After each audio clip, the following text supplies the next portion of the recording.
Everyone, welcome to my YouTube channel math with Reena ma'am. कैसे हैं आप सब? होप सब बहुत ही बढ़िया होंगे और अपनी तैयारी अच्छे से कर रहे होंगे।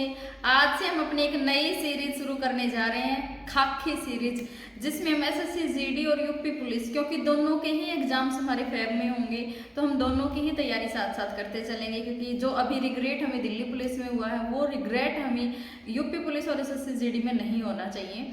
हमें पूरा रिवीजन करेंगे अपना मैथ्स का। 20 दिन में हम अपना पूरा रिवीजन कंप्लीट कर देंगे, जितने भी चैप्टर्स हैं हमारे कैलकुलस मैथ्स के, क्योंकि चाहे वह एसएससी जीडी है चाहे यूपी पुलिस है, दोनों में ही कैलकुलस मैथ्स ही आता है। एडवांस मैथ इतना नहीं आता, तो जितने भी कैलकुलस मैथ्स के हमारे टॉपिक हैं हम सारे इस सीरीज में कंप्लीट करेंगे। बहुत जल्दी थोड़ी सी लंबी क्लासें रहेंगी, लेकिन जो पूरा चैप्टर है उसको हम एक दिन में खत्म करेंगे। जितनी भी टाइप्स रहेंगी हमारी सारी हम एक ही दिन में कंप्लीट करेंगे। सबसे जो बेसिक पार्ट है मैथ का वो हमारा है नंबर सिस्टम। तो आज हम नंबर सिस्टम से ही स्टार्ट करेंगे। पूरा नंबर सिस्टम हम आज की क्लास में करेंगे। नंबर सिस्टम में हम कौन कौन सी चीजें पढ़ेंगे वो एक बार छोटा सा रिव्यू मैं आप लोग को दे देती हूँ पूरी क्लास का। सबसे पहले हम जितनी भी डेफिनेशंस हैं हमारी, चाहे सम संख्याएं हैं, विषम संख्याएं हैं, प्राकृत, भाज्य, अभाज्य संख्याएं, जो बेसिक है हमारे मैथ्स का, सबसे पहले हम वो करेंगे। उसके बाद हम सम संख्याओं का योग, प्राकृत संख्याओं का योग, यानी कि जो एपी, जीपी, इन सब के बारे में पढ़ेंगे। सम संख्याओं का योग, वर्गों का योग, घनों का योग, ये सारी चीजें पढ़ेंगे। फिर हम पढ़ेंगे एपी। एपी के बारे में पढ़ेंगे हम कि एपी क्या होता है। एक समांतर श्रेणी दी हुई होती है। एपी क्या है, मैथ्स में ना पूछ के रीजनिंग में हमसे पूछते हैं, तो ये भी एक इम्पोर्टेंट चैप्टर है हमारा, है ना। तो जो पूरा टॉपिक है नंबर सिस्टम से, जो नंबर्स के इर्द गिर्द हमारी जितनी भी चीजें बन सकेंगी हम आज की क्लास में कवर करने का ट्राई करेंगे।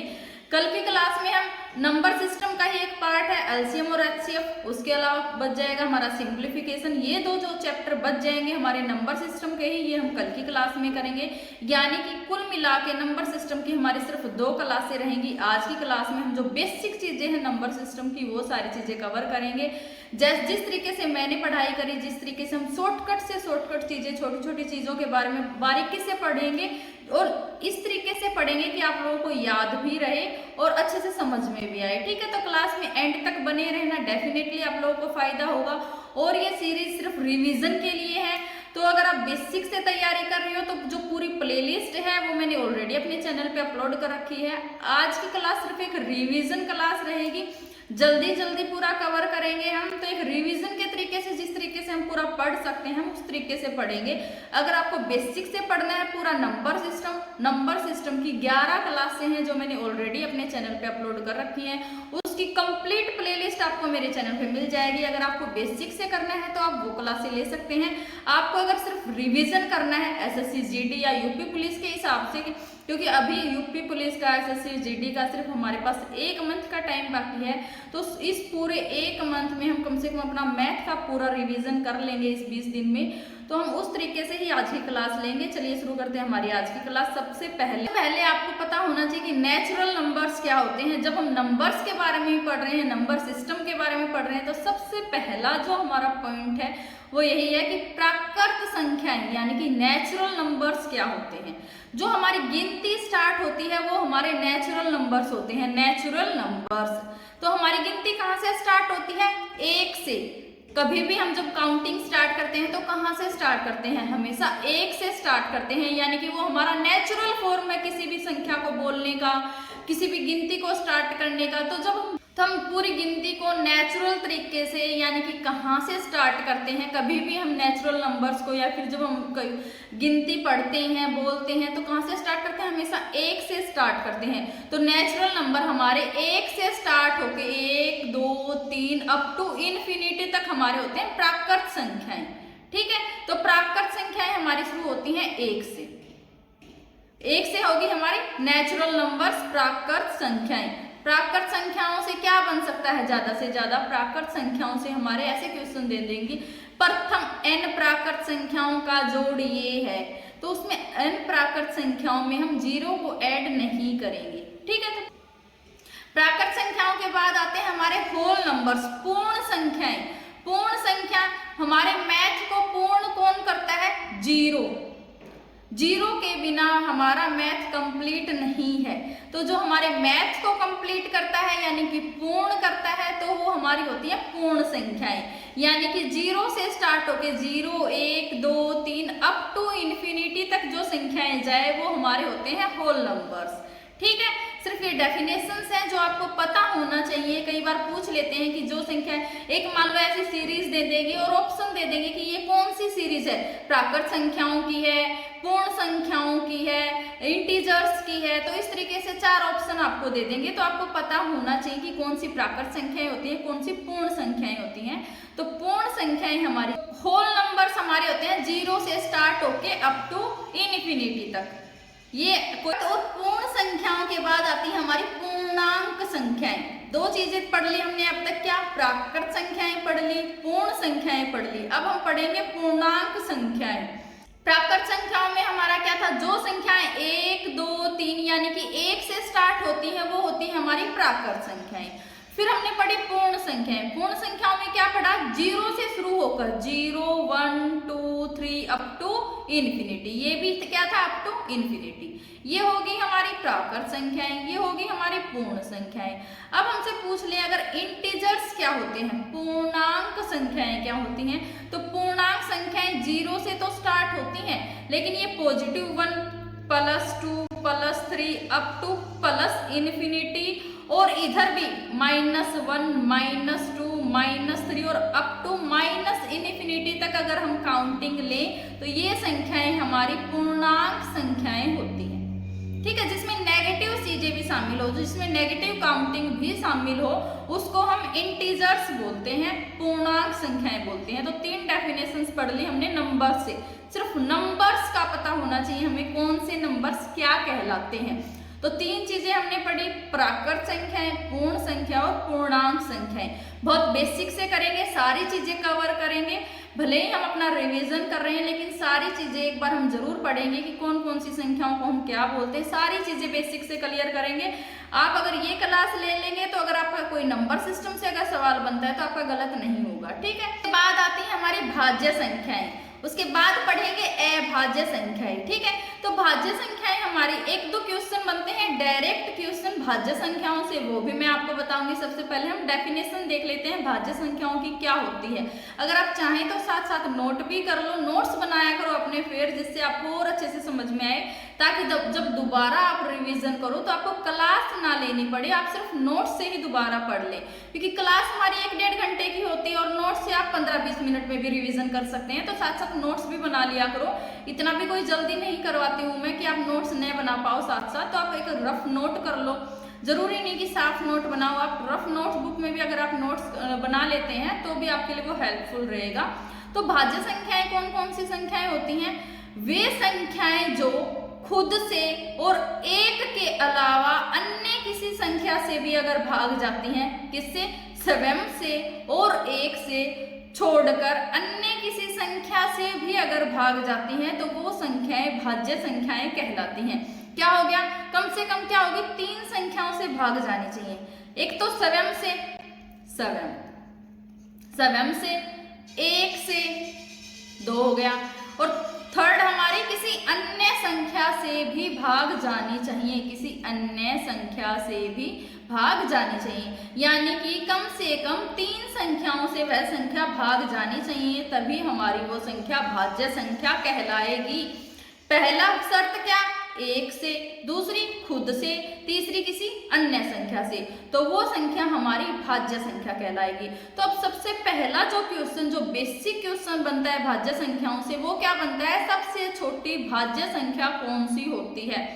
तो सब आप लोग भी आंसर दो कमेंट बॉक्स में, सबसे छोटी भाज्य संख्या कौन सी होती है। 1 होता है, 2 होता है, 3 होती है, 4 होती है, तो ऐसे हमें ऑप्शन दिए हुए मिलेंगे। तो सबसे पहले जो मोस्टली बच्चे आंसर लगाएंगे वो क्या लगाएंगे, 2 के लगाएंगे। 2 भाज्य संख्या नहीं है, न ही 3 भाज्य संख्या है।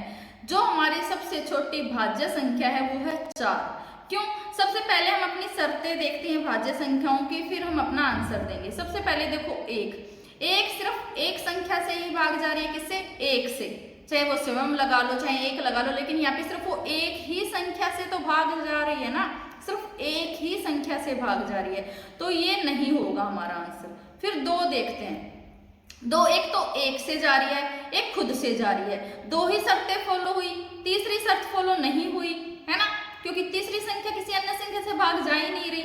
एक तो स्वयं से जा रही है, एक से जा रही है, किसी अन्य संख्या से भाग नहीं हो रही, तो ये भी हमारा फॉलो नहीं होगा। फिर हम देखते हैं 3 को। 3 क्या है, 1 से भाग जा रही है और 3 से भाग जा रही है, यानी कि स्वयं से जा रही है और 1 से जा रही है, किसी अन्य संख्या से भाग ये भी नहीं हो रही, तो ये भी हमारा आंसर यहाँ पे खत्म हो जाएगा। अब 4th देखते हैं। देखो 4th क्या है, 1 से भाग जा रही है और खुद से तो जा ही रही है 4 से, और इसके अलावा किससे भाग जा रही है, 2 से, यानी कि ये जो 4 संख्या है ये 3 संख्याओं से भाग जा रही है। और हमारी भाज्य संख्याओं की डेफिनेशन क्या है, कम से कम 3 संख्याओं से भाग होनी चाहिए।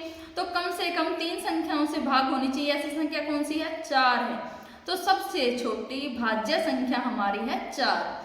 मोस्टली यही क्वेश्चन बनता है भाज्य संख्याओं से।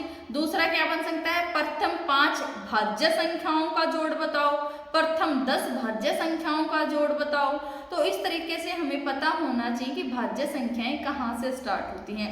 अगर हमसे प्रथम 5 भाज्य संख्याओं का योग पूछ ले, प्रथम 5 का, तो पहली तक क्या होगी, 4, दूसरी क्या होगी, 6, फिर 8, 9 और 10। तो इन 5 संख्याओं का योग पूछा है हमसे, तो हम निकाल देंगे।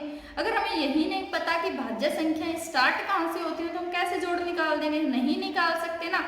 तो इस तरीके से आपको पता होना चाहिए भाज्य संख्याएं कहाँ से स्टार्ट होती हैं। तो भाज्य संख्याएं 4 से स्टार्ट होती हैं।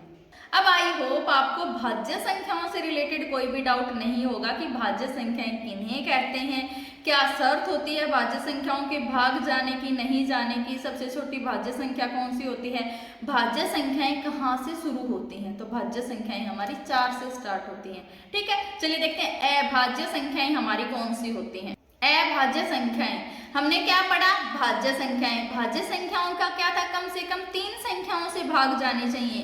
अभाज्य संख्याएं क्या होती हैं, जो कम से कम 2 संख्याओं से भाग जाए, एक से, एक स्वयं से, एक से, एक स्वयं से।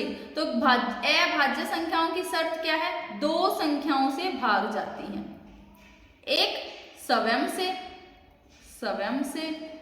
दूसरा 1 से।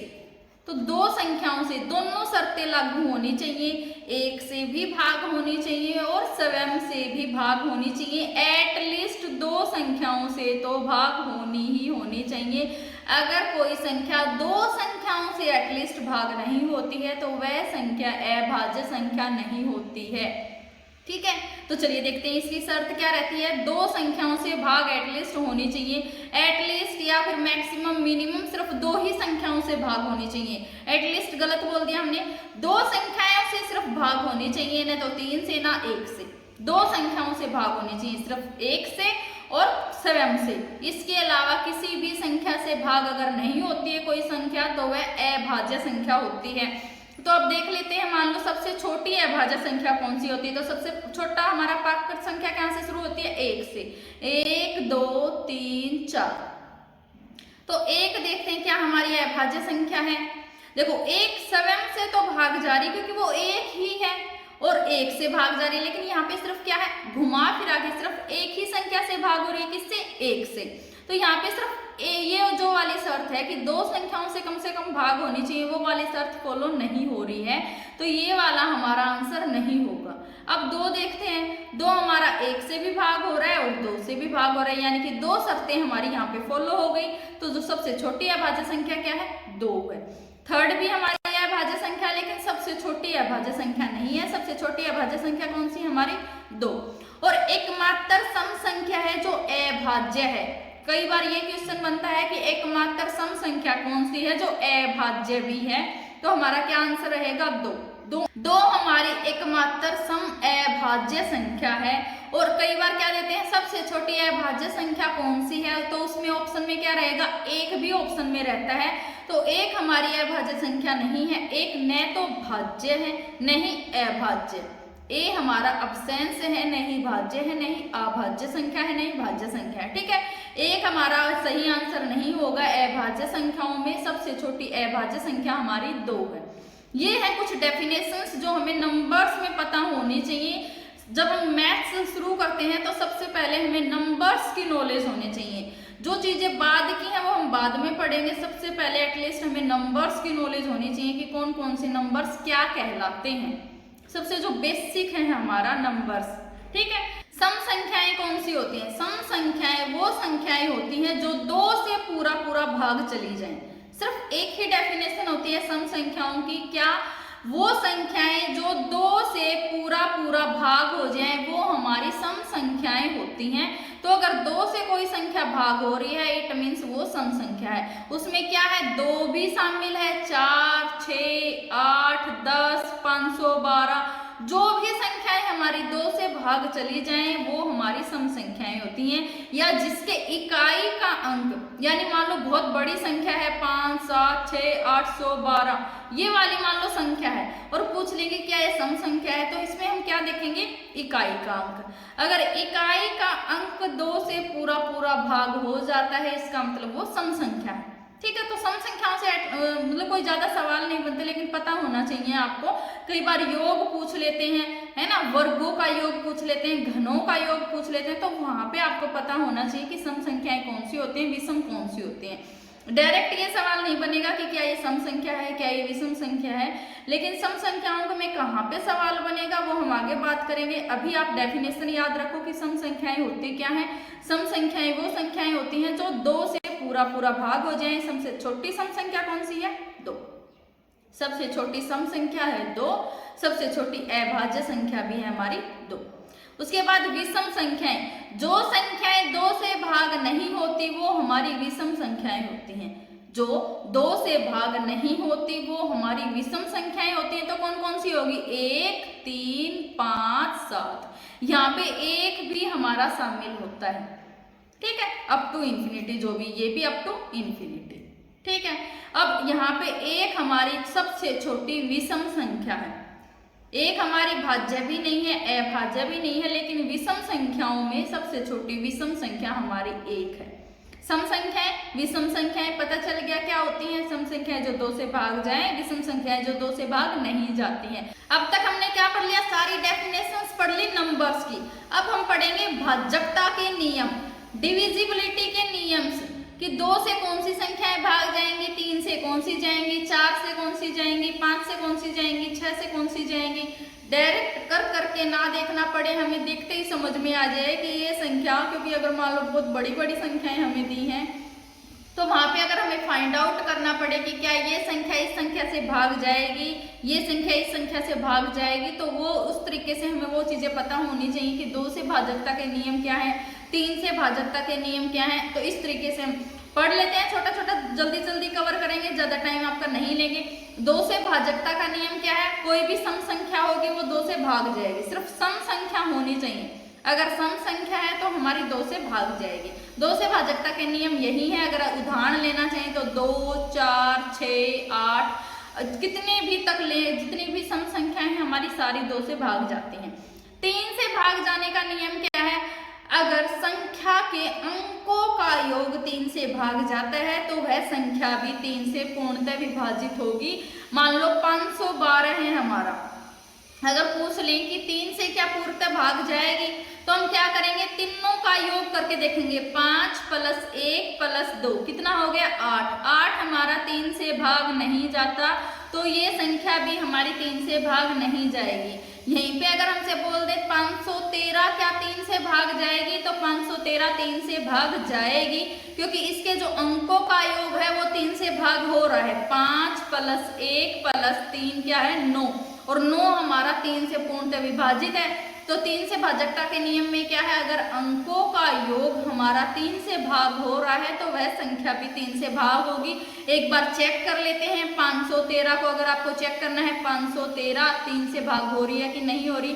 3 एकम 3, 3 सत्ते 21, 3 एकम 3, 171 पे पूरा पूरा भाग हो रही है।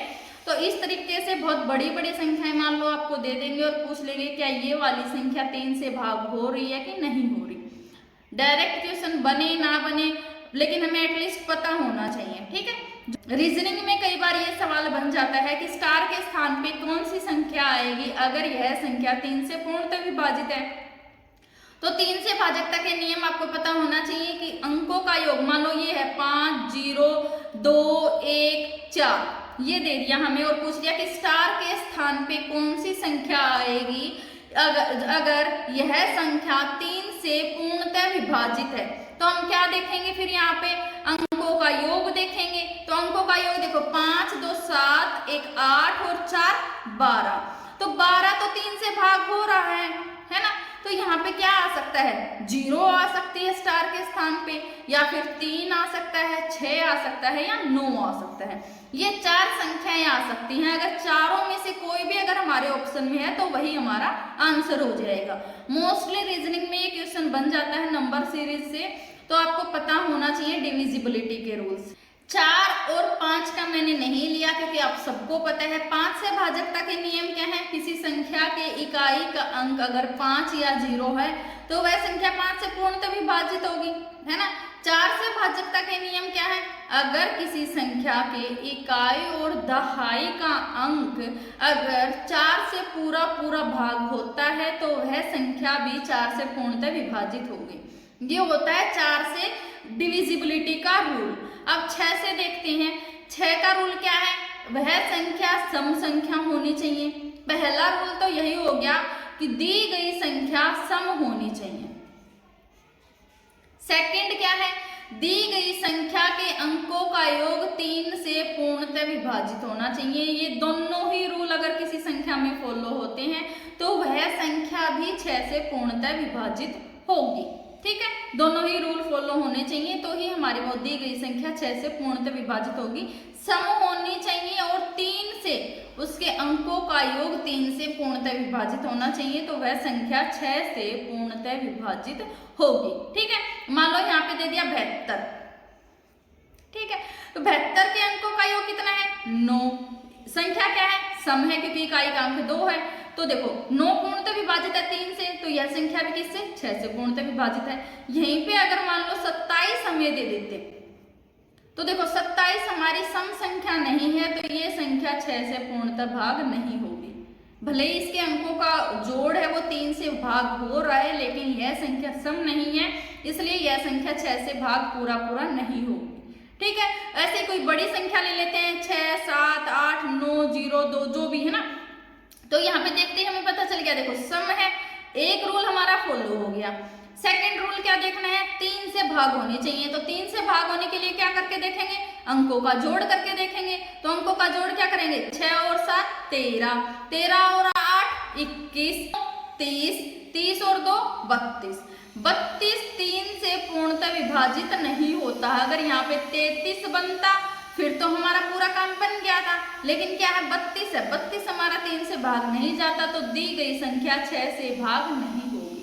तो इस तरीके से बड़ी बड़ी संख्याएं दे देंगे और हमसे ये पूछ लेंगे कि 6 से भाग हो रही है या नहीं हो रही, या स्टार दे देंगे किसी संख्या के स्थान पे, इस संख्या पे क्या आएगा, इस स्थान पे क्या आएगा। तो इस तरीके के सवाल बन जाएंगे। देखते हैं 7 से भाजकता के नियम। 7 से भाजकता का नियम क्या होता है, मान लो कोई बड़ी संख्या हमें दी हुई होती है, मान लो 3 2 3 5 8 3 1 हमें दे दिया, तो वहां पे पूछ लेंगे क्या दी गई संख्या 7 से विभाजित है। तो हम क्या करेंगे, इकाई के अंक को डबल करके संख्या में से घटा देंगे, फिर जो संख्या बचेगी उसके इकाई के अंक को डबल करके संख्या में से घटा देंगे। तो इस तरीके से हम जब संख्याओं को करके देखेंगे, जो लास्ट में जो हमारी संख्या बचेगी अगर वो 7 से विभाजित हो रही है तो दी गई संख्या भी 7 से विभाजित होगी। और इसके अलावा ये तो होगी, ये चीज हमसे कोई नहीं पूछेगा। दूसरा क्या पूछते हैं, कोई भी रिपीटेटिव, कोई भी एक अंक रिपीट हुआ वाली संख्या दे देंगे, मान लो 1 1 1 1 1 1, कोई भी एक अंक रिपीट हो रहा है 6 बार तो वह संख्या भी 7 से पूरा भाग होती है। ठीक है, तो ये आपको याद रखना है। 7 से विभाजकता के रूल में अगर कोई संख्या 6 बार रिपीट हो रही है तो वह संख्या 7 से पूर्णतः विभाजित होती है।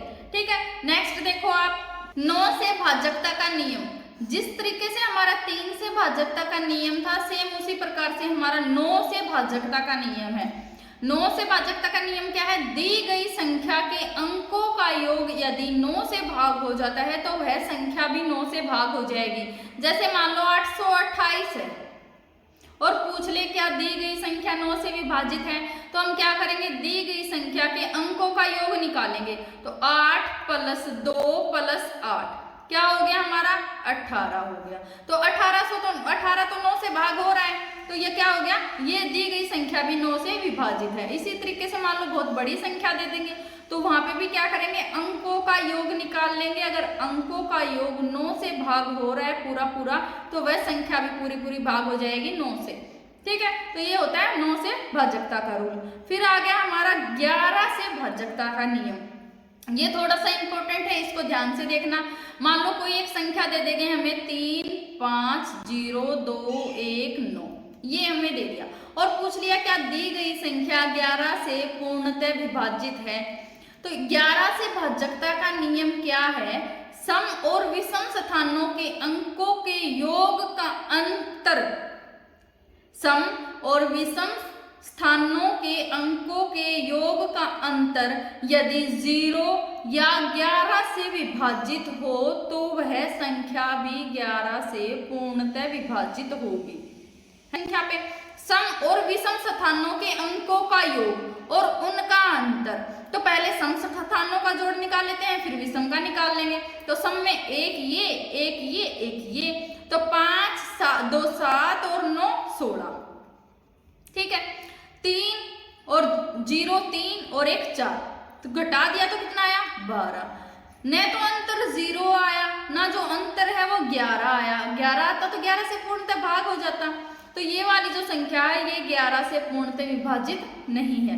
अगर यहीं पे यहाँ पे हमारा 1 होता, यहाँ पे हमारा होता 1, तो देखो यहाँ ये वाला जोड़ तो हमने पहले ही निकाल लिया, कितना है 16 है। अब विषम स्थानों का निकाल लेते हैं, तो 3 1 4 और 1 5, ये कर देते 5। तो यहाँ पे अंतर कितना आता 11 आता। तो 11 तो हमारा पूरा पूरा भाग हो रहा है 11 से, तो ये जो संख्या बन जाती है ये हमारी 11 से पूर्णतः विभाजित हो जाती है। तो ये हमारा होता है 11 से भाजकता का नियम।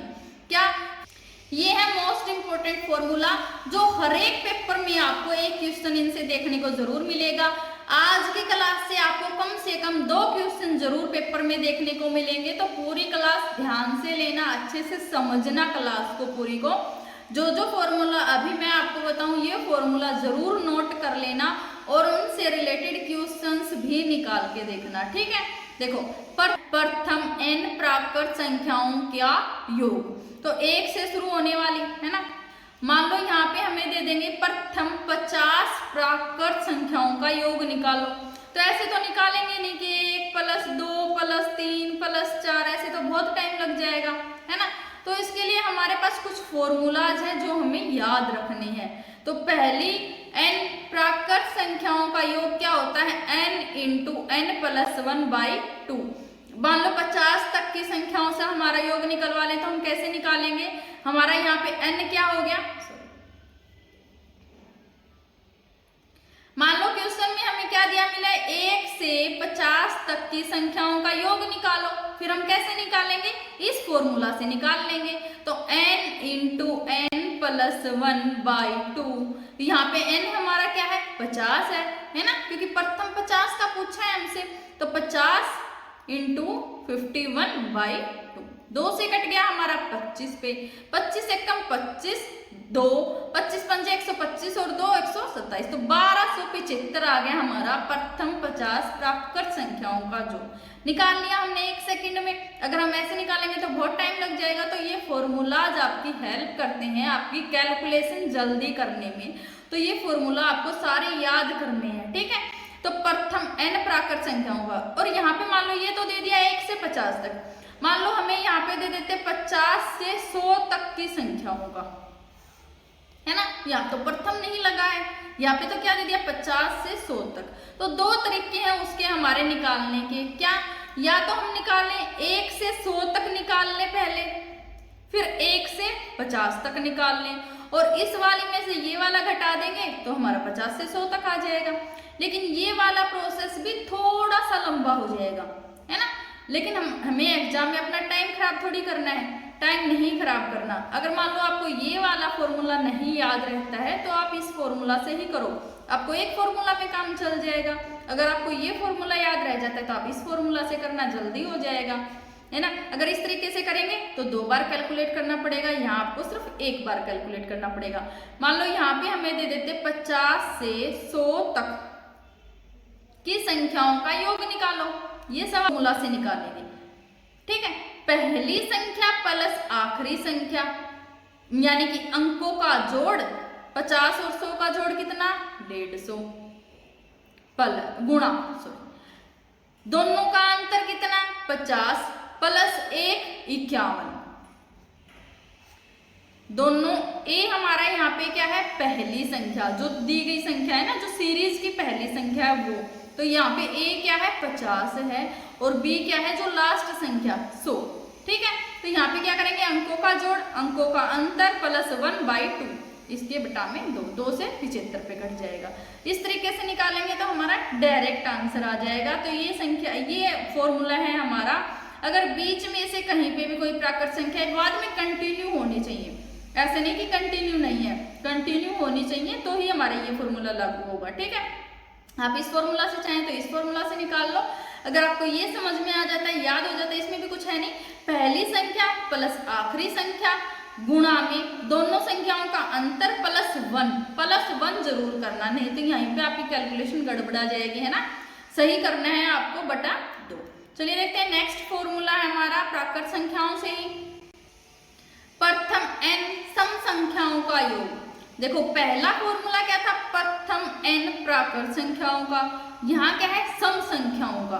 देखो प्राकृत संख्या क्या हो, 1 2 3 4 5, अगर इस सब पूरी सीरीज को हम 2 से गुणा कर दे तो हमारी सम संख्याएं बन जाएंगी 2 4 6 8, है ना। अगर हमें इस प्राकृत संख्याओं का फॉर्मूला पता है, प्राकृत संख्याओं का फॉर्मूला क्या था, n × n + 1/2, ये वाले योग को हमने क्या किया है, सम संख्या बनाना है। तो प्राकृत सीरीज को अगर हमने सम संख्या बनाए तो क्या किया है, 2 से गुणा किया है, तो यहाँ पे भी इसका योग 2 से गुणा हो जाएगा, तो 2 से हमारा 2 कट गया, तो प्रथम n सम संख्याओं का योग हमारा क्या बचा, n × n + 1। अब यहाँ पे n हमारा कुछ भी है हम निकाल लेंगे, क्या देंगे यहाँ पे, प्रथम n 50 तक, 2 से 50 तक दे देंगे, 1 से 100 तक की सम संख्याओं का, या फिर ऐसे सीधा ही दे देंगे प्रथम 50 सम संख्याओं का योग निकालो, 50 सम संख्याओं का योग निकालो। फिर हम कैसे निकालेंगे, देखो प्रथम 50 दे दिया हमें, ये नहीं दिया है 2 से 50 तक, प्रथम 50 सम संख्याओं का योग, तो प्रथम 50 सम संख्याओं का योग कैसे निकालेंगे, 50 × 51, क्योंकि हमारे पास यहाँ पे क्या है, n की वैल्यू हमें दे रखी है, n की वैल्यू हमें दे रखी है। इसके अलावा अगर हमें दे देते 2 से 50 तक, 2 से 50 तक, तो सबसे पहले हम n निकालेंगे, n हमारा क्या होगा यहाँ पे 50/2, यानी कि 25 संख्याएं बन गई हमारी 50 तक, ठीक है। तो यहाँ पे n की वैल्यू हम 25 लेंगे, न कि 50। इस चीज का हमें यहाँ पे खास ध्यान रखना है, ठीक है। तो इस चीज का ध्यान रखना है जरूर कि यहाँ पे n हमें निकालना पड़ेगा। अगर डायरेक्ट n दे रखा है कि प्रथम 50 का निकालो, प्रथम 100 का निकालो, प्रथम 150 का निकालो, प्रथम 200 का निकालो, तो कोई दिक्कत है ही नहीं, n हमें दे रखा है। लेकिन अगर इस तरीके से दे रखा हो कि 2 से 50 तक, 2 से 100 तक, 2 से 400 तक, 2 से 1000 तक, तो हम पहले n निकालेंगे। तो n हमारा यहाँ पे, n मतलब नंबर ऑफ टर्म्स, संख्याएं कितनी है हमारे पास, तो संख्याएं अभी हमारे पास 25 है, न कि 50। तो इस चीज का सिर्फ ध्यान रखना है, इसमें और कुछ है नहीं। प्राकृत संख्याओं से ही हमारा सम संख्याओं का फॉर्मूला आ गया, है ना। अब देखो प्रथम n विषम संख्याओं के योग का फॉर्मूला क्या होता है, n²। मान लो बोल दे हमें सीधा ही प्रथम 25 विषम संख्याओं का योग निकालो, प्रथम विषम संख्याओं का। तो यहाँ पे n की वैल्यू हमें क्या दे दी, 25 दे दी। तो हमें क्या करना है, योग निकालना है, तो 25 का कर देंगे डायरेक्ट स्क्वायर, 25 × 25 625। ये आ गया हमारा प्रथम 25 विषम संख्याओं का योग। n² हमारा होता है प्रथम n विषम संख्याओं का योग। लेकिन अगर यहाँ पे सेम हमारा वही ऐसे दे दें 1 से 50 तक की विषम संख्याओं का योग निकालो, तो सेम हम क्या करेंगे, 50 से ठीक छोटी कौन सी संख्या है, 49 है, तो पहली और आखिरी संख्या को जोड़ के a प्लस एल बाई 2, ये हमारी n की वैल्यू आ जाएगी।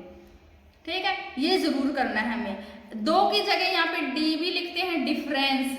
अगर कोई और एपी हमें दे रखी हो और हमें n निकालना हो, लेकिन यहाँ पे क्या है, विषम संख्याएं निकालनी है, हर एक में डिफरेंस क्या है, 2 का होता है, तो यहाँ पे हमारा 2 आ जाएगा।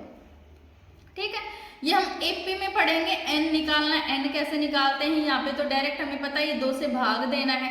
सम संख्याएं और विषम संख्याएं, सब में 2 का अंतर होता है, तो यहाँ पे डिफरेंस हमारा हमेशा 2 ही रहेगा। तो यहाँ पे क्या हो जाएगा, यहाँ पे अब हमारा n क्या हो जाएगा, 25 हो जाएगा, नहीं कि 50 या 49। इनमें से कोई भी नहीं रखेंगे, 25 ही रखेंगे। ठीक है, नेक्स्ट देखो, प्रथम n प्राकृत संख्याओं के वर्गों का योग। n प्राकृत संख्याओं के वर्गों का योग, मान लो 1 का स्क्वायर, 2 का स्क्वायर, 3 का स्क्वायर अप टू 100 का स्क्वायर, ये वाला क्वेश्चन हमें दे दे, तब हम कैसे निकालेंगे, इस फॉर्मूला से निकालेंगे।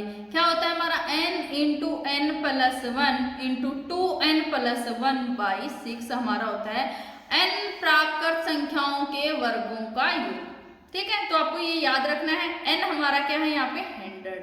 ये सारे फॉर्मूला आपको नोट भी करने हैं और समझने भी हैं, इनसे रिलेटेड क्वेश्चन निकाल के देखना, ताकि आपको अच्छे से समझ में आए। अगर हम यहाँ पे अब क्वेश्चन करने लग जाएंगे तो बहुत टाइम लग जाएगा, क्लास बहुत लंबी हो जाएगी। इसलिए सिर्फ एक रिवीजन है, आपको इसको रिवीजन के तरीके से करना है, और साथ में आपको कोई भी एक बुक लेकर बैठना है जिसमें आप इन फॉर्मूला से रिलेटेड क्वेश्चन कर करके देखें। ठीक है, इससे रिलेटेड कोई पीडीएफ अगर मेरे पास होगी तो मैं आपको टेलीग्राम चैनल पे डाल दूंगी, आप वहां से देख लेना, वो सारे क्वेश्चन कर करके देखना। टेलीग्राम चैनल का लिंक मैं डिस्क्रिप्शन में दे दूंगी, आप वहां से जाके फॉलो कर सकते हैं। अभी तक हमने किया प्रथम n प्राकृत संख्याओं के वर्गों का योग, अब हम करेंगे प्रथम n प्राकृत संख्याओं के घनों का योग। तो प्रथम n प्राकृत संख्याओं के घनों का योग हमारा क्या होता है, n into n plus 1 by 2 whole का स्क्वायर, होल का स्क्वायर। ठीक है, ये हमारा होता था प्राकृत संख्याओं का योग, और अगर उनका हम स्क्वायर कर दें तो उनके घनों का योग आ जाएगा हमारे पास। वैसे एक अगर चीज करके देखें तो देख भी सकते हो, देखो 1 का क्यूब और 2 का क्यूब, सॉरी 2 का क्यूब, 3 का क्यूब, है ना। तो इस तरीके से अप टू 100 का क्यूब तक हमें दे दे मान लो, और सिर्फ दो संख्याओं से करके देख लेते हैं क्या ये लागू होता है कि नहीं होता। देखो 2 संख्याओं का ही जोड़ अगर हमें निकालना हो तो कैसे निकाल देते हैं, n into n plus 1 by 2। यहाँ पे n क्या है, 2 है, तो 2 गुणा 3 बटा 2, तो 2 से कितना आ गया, 3 आ गया, पहली 2 संख्याओं का जोड़। वैसे तो जोड़ भी लेते हैं, सिर्फ एक समझा रही हूँ आपको कैसे आया।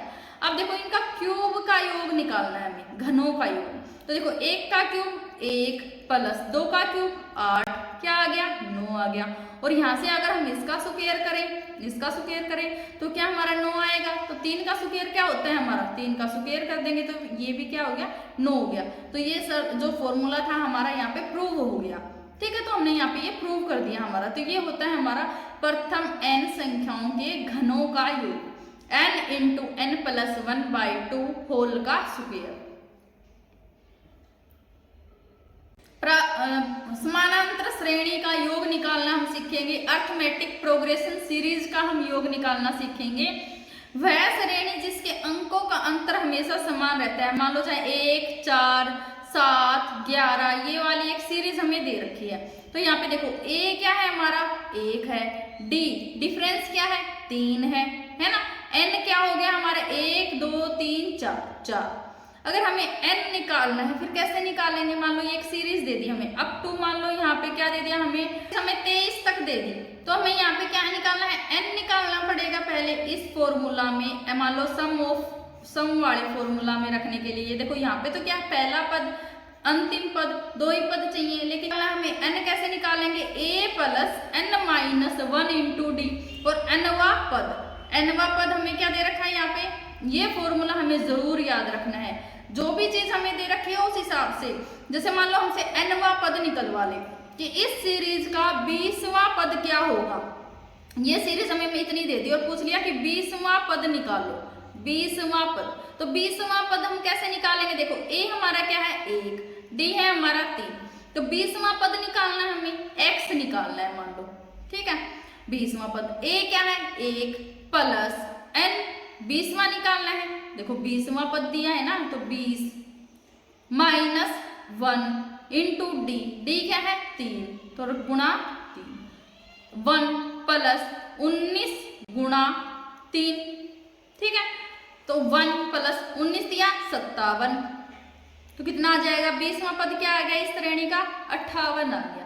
अब निकालना है जोड़ हमें, तो जोड़ निकाल देंगे। देखो पदों की संख्या तो हमें दे ही दी क्या 20 इंटू पहला पद है हमारा 1 प्लस अंतिम पद हमने निकाल लिया यहाँ पे 58 इंटू बटा टोटल के बटा में 2 से हमारा कट गया 10 पे, तो कितना आ गया 10 गुणा 59 यानी कि 590, ये आ गया हमारा पूरी संख्या, पूरी इस श्रेणी का जोड़। तो कोई भी हमें सीरीज दे रखी हो, उस सीरीज का हमें चाहे अनवा पद निकालना दे दे या फिर उसका जोड़ निकालना दे दे, तो हम इन फॉर्मूला से ही निकाल लेंगे। ये 2 फॉर्मूला हमें याद रखने हैं। एपी का अनवा पद क्या होता है a plus n minus 1 into D. A मैंने आपको बता दिया पहला पद होता है, n हमारा दी गई संख्या नंबर ऑफ टर्म्स, डी हमारा होता है डिफरेंस, n हमारा nवा पद जो लास्ट पद है हमारा वो क्या है, ठीक है। और यहाँ से सम क्या होता है पदों की संख्या इंटू पहला पद प्लस अंतिम पद बटा में 2, ठीक है। तो पदों की संख्या n into a plus l बटा 2, ये हमारा हो गया सम ऑफ एपी अर्थमेटिक प्रोग्रेशन यानी कि समांतर श्रेणी। हमारा नंबर सिस्टम से जितने भी फॉर्मूला आप लोगों के लिए इंपॉर्टेंट है, इनसे जरूर 2 क्वेश्चन आपको देखने को मिलेंगे, चाहे आपको रीजनिंग में देखने को मिले चाहे मैथ्स में देखने को मिले। तो आज की जो क्लास थी वो आपके 2 नंबर पक्के करने वाली क्लास थी। सारे फॉर्मूलाज आपको नोट करने हैं और उनसे रिलेटेड जितने भी क्वेश्चंस बन सकते हैं वो सारे क्वेश्चन आपको करके देखने हैं। अगर आपको किसी भी फॉर्मूला कोई भी फॉर्मूला अगर आपको समझ में नहीं आया, कहीं पे भी छोटा सा अगर आपको डाउट है तो आप कमेंट बॉक्स में लिख देना, मैं आपका डाउट वहां पे क्लियर कर दूंगी। चलिए आज की क्लास हमारी यहीं खत्म होती है। अगर आपको क्लास पसंद आई, हेल्पफुल लगी तो क्लास को लाइक करें और इस पूरी सीरीज में हमारे साथ बनी रहें। ये सीरीज आपके लिए डेफिनेटली हेल्पफुल रहेगी। कम से कम मैथ में तो आप जरूर 100% स्कोर करेंगे, क्योंकि पूरे मैथ का रिवीजन हम आने वाले 20 दिन में करेंगे।